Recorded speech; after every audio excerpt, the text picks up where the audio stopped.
And during the tour, when I saw him, I said, oh my God, this man will be going very soon, because thank you very much on behalf of the entire Gambian people. You see, people wonder why I'm passionate about agriculture. It is an open secret. Agriculture is the key to long life, good health.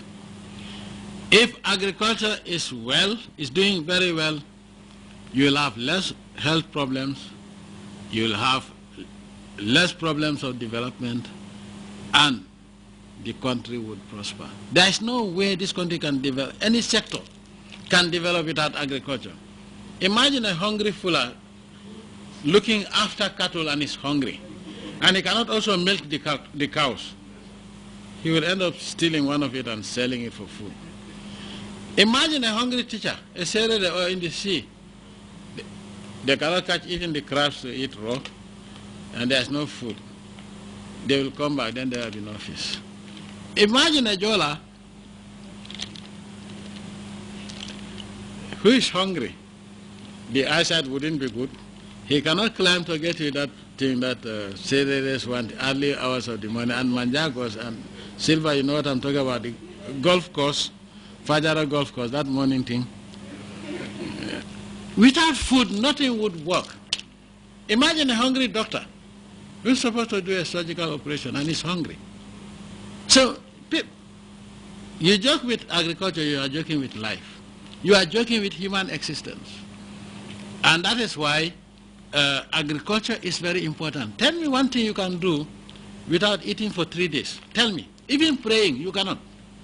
Agriculture is very important, because even if you produce whatever you produce, you have the money. But nobody can put money in a cooking pot and cook it. Now, you can, I told people a long time ago that there may come a time when even if you have the money, you will not have food to buy. And the way things are going is now every person for yourself and God for all, especially in terms of food. So, for Africa to move away, because I see no reason why Africa cannot replace China in being the world's producer of rice.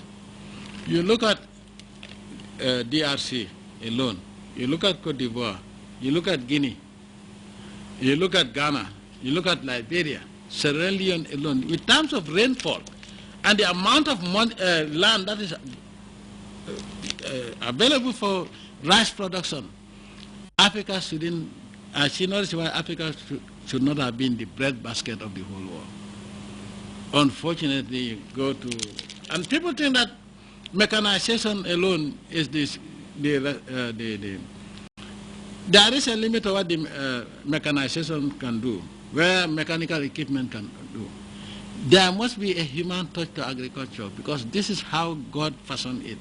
That this is the lifeline, and for it to be successful, no matter how many machines you invent, the human touch must be there. So, agriculture is very, very important. And unfortunately, it's going, I don't want to have a problem with my friend in Namibia, because he's a good friend of mine, but otherwise I would have lobbied for him to stay. But you know, I don't want them to go and say, we wanted to give you this good guy in Gambia, and then the president appealed. You know, I attempted, and somebody told me, Mr. President, you are doing very well. Let us send him to somewhere where they need his assistance. And so I couldn't say much about it. But I attempted to intervene and say, why don't you keep him till next year, so that, and I was trying to use your project, the school feeding program. I said, but Mr. President, that has already taken off. Your minister announced it during the tour. So let him go to somewhere where at least they will also be as developed as you are. Mr.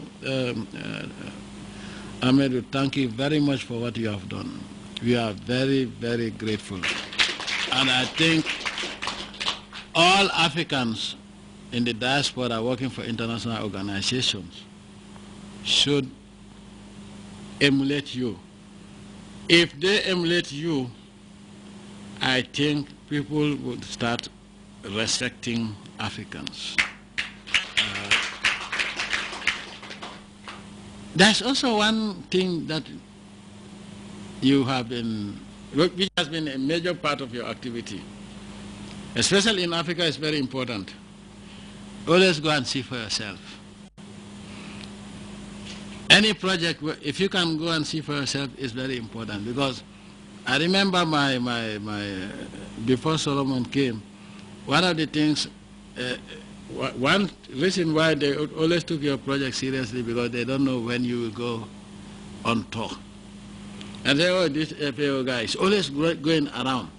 So people are always very careful when they know that this main person for the main person representing the institution that is sponsoring it is always going around. Even my tour, if I give a date and they start changing, the reason they give me is that the residences are not ready, they need renovate. Every year we have to renovate them.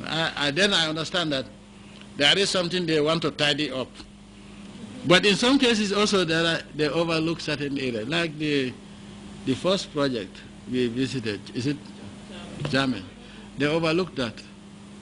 And then the other one we went to, of course there are 3 days, 4 days. But of course also the guys there were very serious. They have always been very serious. So once again, we wish you all the best. Well, I will not say what Vice said, because I don't want problems with my brother and friend, President Goodluck Jonathan, to say, now you're taking my best people and making them Gambians. But remember that this is your second home, and since you have lived in the first home for a very long time, spend more time in your second home each time you are free. Once again, I just want to thank you. My conscience would have killed me if you had left this country without me receiving you and thanking you on behalf of me. Not only for the Gambian people, but you are one person that every good African, every good son and daughter of Africa should be proud of. Your attitude to work. You would have said, oh, okay, I'll send my officer, my deputy to come around and see. But you are always there. I want to thank you and wish you all the best on behalf of the Gambian people. Also, I was made to understand that you were supposed to leave today. You cannot do that. It's not practically possible. Even if I had gone to Spain for holidays, thank God, you see the wisdom of staying at home and doing your holidays. If I were out of this country, he would have left. Where's the president? Oh, the time I left, he was somewhere. But you know, my Spain and New York is just next door. Can you imagine? Vice work with the Secretary General. We prepare special farewell dinner for him. In the Jola beliefs and Jola and Mandinka beliefs, because we are always neighbors, is that we don't organize such on a Tuesday. They say if you send off somebody on a Tuesday, you never see him. So since we want him to spend more time here when he has holidays, because this is the second home, you can have a dinner for him on Wednesday. He would decide how many people he wants to invite on his side. And on this note also, I want to, you have been exceptional. And so we will upgrade your national award to Commander. And we work on give Vice President doing the decoration on my behalf at the dinner. You have done an excellent job. I wish you all the best. Sincerely, I wish you all the best. I know the women of this country would not be very happy, but they have to understand that it's not the president, it's not that whatever President Jammeh wants happens. You know. So in terms of people that have been sent here on the international civil servants, there isn't anything I can do other than just appeal. But really, when I was told, Mr. President, he did 5 years and he did very well, and you're doing very well. Let him go to somewhere else that is not as